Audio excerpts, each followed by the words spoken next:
देखिए सिंपल सी बात है, मैं हर बार कहता हूँ, अगर आपका क्वांट्स खराब है, आप पूरा का पूरा फ्राइडे तक, मंडे से लेके फ्राइडे बस आप क्वांट्स ही करो। मैं आपको एक सिंपल शब्दों में अप्रोच बताता हूँ, कुछ ज्यादा लोड नहीं लेना है। आपको चैप्टर ओपन करना है, कोचिंग लगाइए, जो भी फैकल्टी आपको पढ़ा रहे हैं उनकी पहले वीडियो देखो, सोचो समझो। यार बच्चे ना हड़बड़ी में पढ़ाई करते हैं, वीडियो भी देखेंगे 1 घंटे में, क्वेश्चन भी सॉल्व करेंगे, फिर ई बुक्स भी करेंगे। ऐसे नहीं होता। अगर आप किसी चीज में अव्वल नहीं हो, मास्टर नहीं हो, लर्न कर रहे हो, लर्निंग प्रोसेस बहुत स्लो होनी चाहिए। लर्निंग का ग्राफ ही एकदम स्लो होता है, फिर वो पीक लेता है। तो पहले वीडियो देखो, समझो, नोट्स बनाओ, लिखो कि इस वीडियो से मैंने क्या किया, मैंने क्या सीखा, क्या कंसेप्ट है, क्या फॉर्मूला है, क्या इंपॉर्टेंट चीजें हैं। वो होने के बाद फिर बेटा आप अपनी क्लासेस की हैंड आउट करो, जो भी क्लास में आपको वर्कशीट दी है, फिर आप वो वर्कशीट करो, है ना।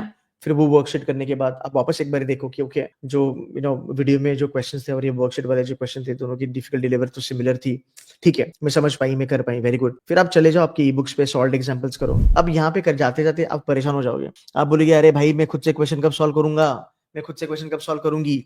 ये जो जल्दबाजी है ना, ये जल्दबाजी आपको ले डूबेगी। बिकॉज आपको ये समझना चाहिए कि मैं बिल्ड कर, अगर आपका क्वांट्स खराब है, अगर आपका वर्बल खराब है, you have to give signal to your brain कि मुझे बिल्ड करना है, बिल्ड करना है, बिल्ड करना है। पैदा होते से बच्चा नहीं दौड़ता है ना, पहले वो क्रॉल करेगा, बाद में वो चलेगा। सो हैव टू अंडरस्टैंड कि नहीं, अभी मैं क्रॉलिंग सिचुएशन में हूँ, अभी मेरे को स्ट्रेंथ बनाना है, मुझे अभी मसल्स बनाने हैं, लाइक दिमाग के, फिर मैं फोड़ने के लिए रेडी हो जाऊँ। सॉल्व एग्जाम्पल करो, सॉल्व एग्जाम्पल को थोड़ा सॉल्व करने की कोशिश करो, फंडे समझो, बुक बंद करो, रिवाइज करो अपने दिमाग में, मैंने ये देखा, ये देखा, ये टाइप के क्वेश्चन है, ये उसका फंडा है, ये फॉर्मूला है।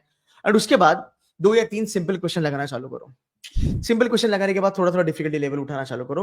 अब स्टक हो जाओगे कि डिफिकल्ट क्वेश्चन नहीं बन रहे, नहीं बन रहे, छोड़ दो। फिर आप पीवाईक्यूज पे चले जाओ, you will see very very good improve. ठीक है, अगर तुम्हारे पास 80 दिन है, तुमने 80 दिन में ना 9 चैप्टर भी कर लिए ना, 9 chapter, that's it, only 9 chapters, even if you do in quants, and if you can crack 5 or 6 questions in quants, you are still 85% plus. अब इस एंगल से देखो कैट एग्जाम को। CAT exam is not a quantity exam, it's a quality exam.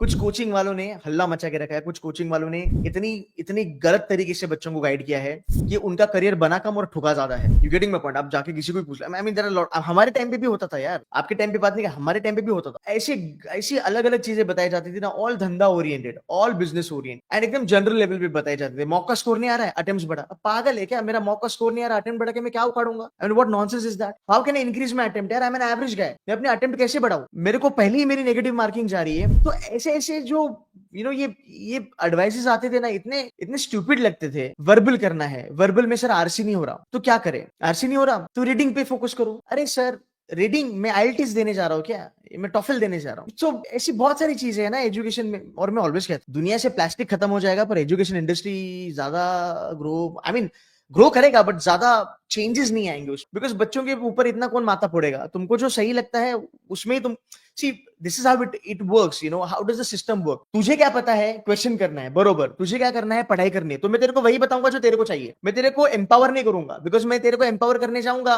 तो तू तू फिर तेरा दिमाग घूमेगा। जो बच्चे एम्पावर होते हैं फिर वो अच्छे हो जाते हैं। सो ये चीजें हैं, मैं देखता हूँ आज भी मार्केट में। तो आपको थोड़ा रियलिस्टिकली रहना पड़ेगा, बिकॉज अगर आप रियलिस्टिक नहीं हो ना, कोई दूसरा रियलिस्टिक बन जाएगा, आपकी सीट वो ले लेगा।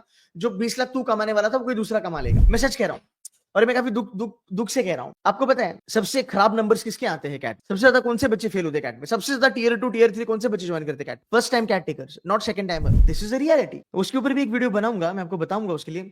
तो मैं चाहता हूँ कि थोड़ा सा आप रियलिस्टिक बनो, चीजों को प्रैक्टिकल लेवल से देखने की कोशिश करो, यू विल बी फाइन। मैं आज भी कहता हूँ, not everybody has to get 99%। लोग कहते हैं मेरे को एबीसी जाना है, मेरे को केएलआई जाना है। क्यों जाना है? क्योंकि सब लोग कहते हैं। सब लोग कौन कहते हैं? सिस्टम कहता है। एक मैट्रिक्स में फंस गया तो बच्चा 6-6 साल लगाए, 7-7 साल लगाए, यूपीएससी के लिए लोग लगे रहते हैं। अपना अपना है भाई मेरे, बट मैं तो बच्चों को ये कहता हूँ कि 6-7 साल क्यों अपनी जवानी की बर्बाद कर रहा है भाई?